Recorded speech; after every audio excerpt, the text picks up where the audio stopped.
Hi there, hope you're well. In this basic build, I'll be making this super simple little monitor stand. If you're not familiar with them, then basic builds are just that, simply constructed projects from readily available materials using a minimal and entry-level tool set. And with each build, we add a tool or two that grows the scope of the work that we can take on. All the basic builds are in a playlist, links down below as always. So the idea for this little project came about from 10 Minute Workshop Plus member Pavel, who posed the question in the forums. He'd drawn this up and was asking about the best way to joint it. It was a really interesting little rebate that he's drawn on this, sort of just a regular rebate but angled. And I decided it was probably going to be strong enough just by gluing it. I made this one as a mock-up just to test that theory, and it seems to work out pretty well. So I'm going to be making another one today in grey and yellow 10 Minute Workshop colours. We're going to be getting on with that now. As always, you're joining me partway into the project. Because this is a basic build, I've already removed the workshop MFT and I've replaced it with my backyard DIY MFT that we made as part one of the basic build series. So the size of these monitor stands doesn't vary very much. They need to be around about 18 inches, 450 millimeters wide, and around about 6 inches, 150 mil high, or a little bit lower, depending on what size monitor you're trying to move. As it happens, the Finsa fibre color that I've got is 430 millimeters wide, so I'm going to cut a couple of 200 millimeter strips about 8 inches wide off that. I want the legs on the stand to be angled by 10 degrees so they splay out slightly. So I've set this saw to 10 degrees and I've made a cut on each end of the board, keeping those offcuts because they'll come in handy shortly. So there's a little bit of measuring and marking to do. We don't need to do anything complex here. We don't need sliding bevels or digital angle gauges or anything like that. We've got the saw set to a 10-degree bevel on whatever angle that actually is, because it's not really critical, but we're going to keep that as it is, and we're going to use the offcuts that we had to give us the angle that we need. What we do need to do though is to figure out where the cut has to come on the edge of the board. I do want the top edge to be about 4 millimeters away from the top of the board. So what I'm going to do is use a 6mm piece of scrap. I'm just going to mark that in on each side and just around the corner. And what we can do then is cut up to that line as a waist side cut, and the kerf of the saw blade will give us an extra 2mm, making that a 4mm thick edge that's remaining. So I've got the top face of the board clamped against the front apron of the bench. I'm going to use the offcut that's angled with a sliding square to give me that angle on the edge, and I'm going to use the straight edge of the other offcut to get that in the right position. And there's no magic to this, you just got to find the right spot and then you can mark that in with a pencil.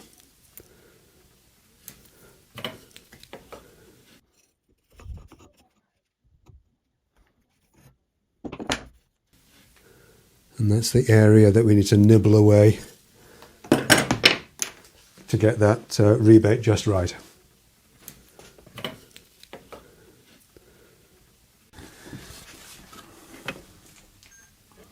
Okay, so we've got that marked up. We're just going to cut this rebate out with the track saw. We need to clamp this onto the front apron of the bench, and then I can get that nice and flush with a little bit of offcut. Okay, so that's all done. We're just going to line up the guardrail against those pencil marks.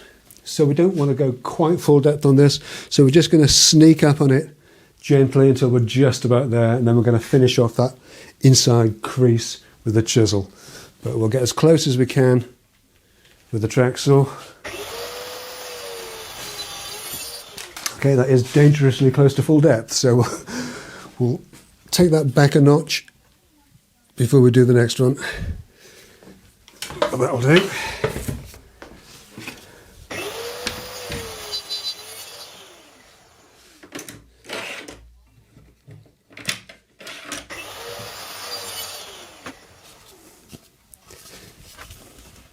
Alright, so now we're back on the crosscut jig on the MFT. We've got our DIY Dave Stanton dog locks as we had before, and we're just going to nibble down until we just sever that little rebate away. Again, track saw's all set up, We need to change the depth slightly, because it's a different depth of cut obviously, but the angle's the same, and we'll just get on with that. And then once one's done, the other one should be identical.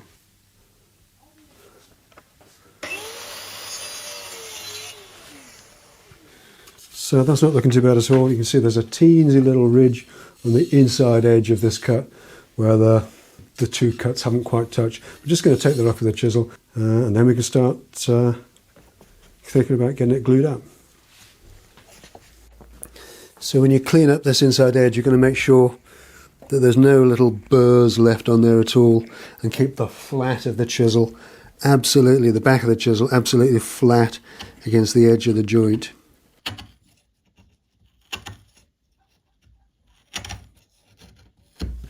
And that should get us a nice tight fit. Okay, so we just need to cut the legs square. I've done a bit of maths. We need about 140 mil. We'll always trim them down a little bit later if it feels a little bit too tall. And we'll match them up one against the other. But that's basically that. So it's a straightforward cut back on the cross-cut jig, having set the saw back to 0, of course.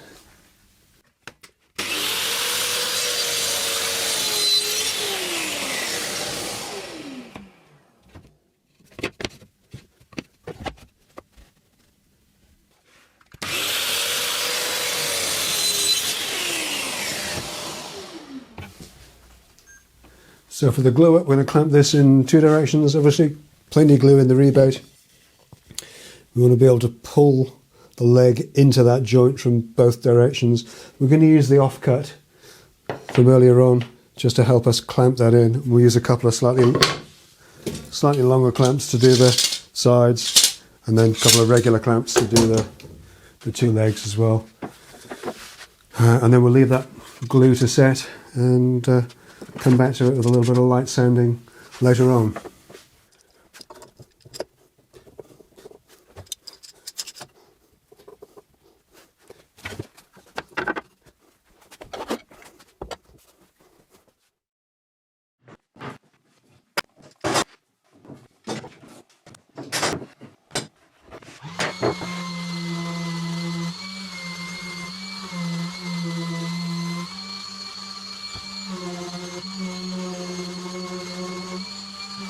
I'm using a P180 abrasive on our cheap little orbital sander.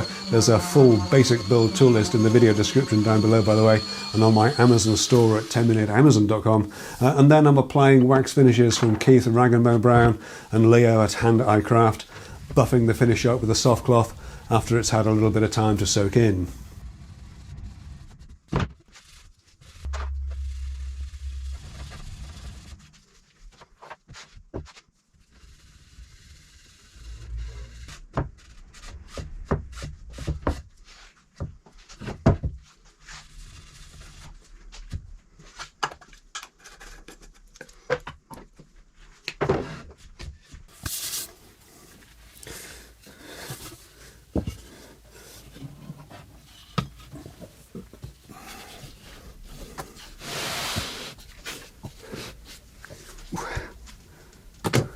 So there you go, super simple little monitor stand, really quick and easy to make, and also a really good way to practice your tight joints. Very pleased with how they've turned out. As I say, plenty strong enough for something of this size and weight. If you've got one of those massive curved monitors, maybe consider putting some bracing under there. Or of course, if you're going to use it if you use this sort of construction for some other kind of shelf. But I think generally speaking, that's worked out really nicely. Very pleased with how that's gone. I hope you enjoyed this quick basic build.